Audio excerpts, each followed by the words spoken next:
Bonjour, alors on revient avec la deuxième capsule. Je vais me placer en mode plein écran, je vais aller cacher mes petits outils ici. Bon, alors on a fait l'absolutisme de droit divin, maintenant on commence la section sur le catholicisme.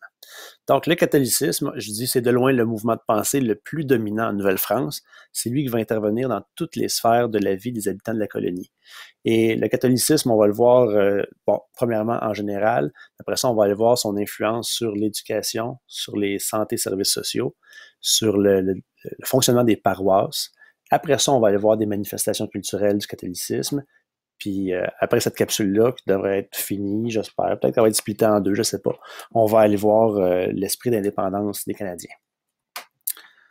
Donc les Français qui décident de venir s'établir au Canada, ils apportent avec eux plus de savoir-faire et de traditions que de biens matériels. Et parmi les traditions qu'ils vont amener, la principale, ça va être le catholicisme. Tous les Français sont catholiques. En fait, non. Tous les Français sont chrétiens.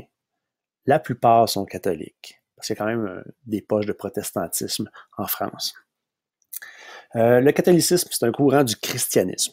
Il se base, le catholicisme, c'est ça qui est le plus important, sur la reconnaissance du fait que le pape, le chef de l'Église, c'est lui qui détient l'autorité suprême dans les domaines de spiritualité, mais son influence va même aller jusqu'à dépasser les domaines juste spirituels. Il va s'impliquer en politique, il va s'impliquer en culture, qu'est-ce qui est bon de lire, qu'est-ce qui est pas bon de lire, qu'est-ce que, bon, c'est pour protéger les esprits des gens. Fait que le catholicisme, à la base, donc je répète, il reconnaît l'autorité du pape. Parmi les premiers Européens à venir au Canada, bon, il y a eu les pêcheurs qui ont commencé à faire la traite des fourrures. Après ça, ça a attiré des compagnies qui vont venir faire la traite des fourrures. Mais à partir de 1615, c'est des missionnaires qui vont venir ici, qui vont aller sur le territoire et qui vont aller rencontrer les Autochtones dans le but de les évangéliser. Hein, on a les Récollets et les Jésuites qui vont être les deux principaux groupes religieux à venir faire de l'évangélisation. Quand on dit évangéliser, ça veut dire faire connaître et faire adopter la religion catholique à ces gens-là. Donc, on va parler de conversion. Hein? L'évangélisation, ça rentre dans la mission civilisatrice de l'Europe et de l'Église. Ce qu'on veut faire, dans le fond, c'est prendre ces Amérindiens-là, qui sont des, pour les Européens, là, c'est pour ça que je l'ai mis entre guillemets par en italique, qui sont des sauvages, c'est-à-dire qu'ils n'ont pas les mêmes cultures que nous, la même civilisation que nous, et on va en faire des hommes civilisés, des hommes plus proches des valeurs de ce que les Blancs ont comme valeur.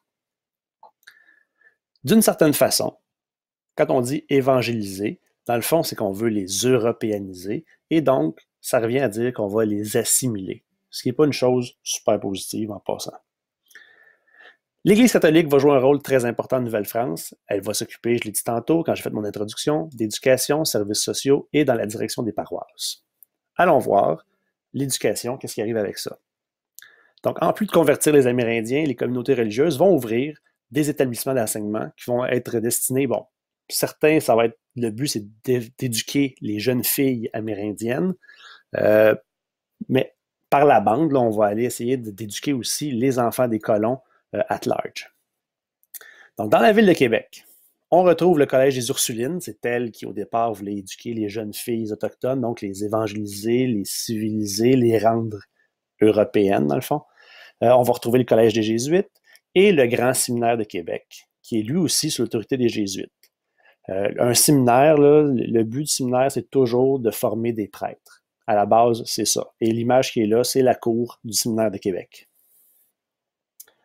À Montréal, il y a aussi des communautés religieuses qui vont mettre en place des établissements d'enseignement, mais bon, la Congrégation Notre-Dame, ça c'est des religieuses, les Sulpiciens et les Frères Hospitaliers, ces trois communautés religieuses-là se consacrent à la formation d'enseignants qui vont aller après ça dans les villages pour aller fonder des petites écoles de paroisse et qui vont éduquer sur le lieu là, des enfants de colons. Bien entendu, hein, c'est l'Église qui s'occupe de l'éducation. Fait qu'est-ce qu'elle enseigne, l'Église? Elle enseigne la religion. Fait que l'enseignement, là, ça se limite à savoir un peu lire, un peu écrire, puis un peu compter. Ça ne fera pas des grands intellectuels, d'autant plus que, bon, la plupart des gens n'ont pas nécessairement accès dans leur village à l'école, fait qu'on va avoir une grande proportion d'analphabètes. Puis parmi ceux qui vont être allés à l'école, quand ils vont avoir une 6e année, ça va être beau. C'est une minorité de gens qui vont faire des études plus avancées, qui vont aller au séminaire, qui vont suivre un cours d'équivalent universitaire pour devenir un prêtre après ça et aller peut-être enseigner ou aller propager la foi catholique. Donc l'école, à travers l'enseignement que les religieux font, va être un important facteur de transmission du maintien des valeurs du catholicisme dans la colonie. Ils nous enseignent la religion pour qu'on la pratique, puis qu'on soit des bons chrétiens, puis des bons citoyens qui écoutent bien ce qu'on nous demande de faire. Hey, j'arrive aux services sociaux, ça va quand même bien. Dès leur arrivée en Nouvelle-France, certaines communautés religieuses vont se dédier à prodiguer des soins de santé aux colons. Et vous allez voir que ça va arriver quand même assez tard. Hein? Donc, dans les milieux des années 1500, il y a déjà des pêcheurs qui viennent ici. 1608, Samuel de Champlain fonde son habitation à Québec. Et puis là, on va avoir beaucoup de traite des fourrures. 1627, il y avait à peu près une centaine de personnes. Ben, c'est ça. Premier hôpital, 1639, quand les Ursulines vont arriver à Québec. Donc, le premier hôpital est à Québec. C'est l'hôpital des Augustines. Pas des Ursulines, des Augustines. En 1627, c'est parce qu'on commençait à obliger les compagnies à apporter avec leurs marchands de fourrure des colons pour les établir. Ils n'en ont pas amené beaucoup, mais quand même, 1627, il y en a eu un petit peu plus. Peut-être que 1639, c'était une date à laquelle on s'est rendu compte que, hey, il y a assez de monde pour justifier les faits qu'il y ait des gens qui les soignent, ces gens-là sont malades. À Montréal va se fonder en 1642 et dans la même année, Jeanne Mans va fonder l'Hôtel-Dieu. Jeanne Mans, c'est une des fondatrices de Montréal. On l'a reconnue comme ça récemment. Fait elle est venue ici pour dédier sa vie à soigner les gens, qu'ils soient iroquois ou autres, ça ne dérangeait pas trop, je pense, là, mais ça va partir d'un petit hôpital, ça va grossir, ça va devenir très, très, très important. Et tellement important qu'à un moment donné, il va falloir qu'ils déménagent du Vieux-Montréal. Ils vont les repousser un peu plus en dehors des murs, vers le nord, sur le site qu'on connaît aujourd'hui, là, près du Mont-Royal. Suite à une ordonnance du roi en France, il fallait que chaque ville dispose d'un hôpital général. Et ça, un hôpital général, c'est pas comme un hôpital ordinaire, on va le voir un petit peu plus loin.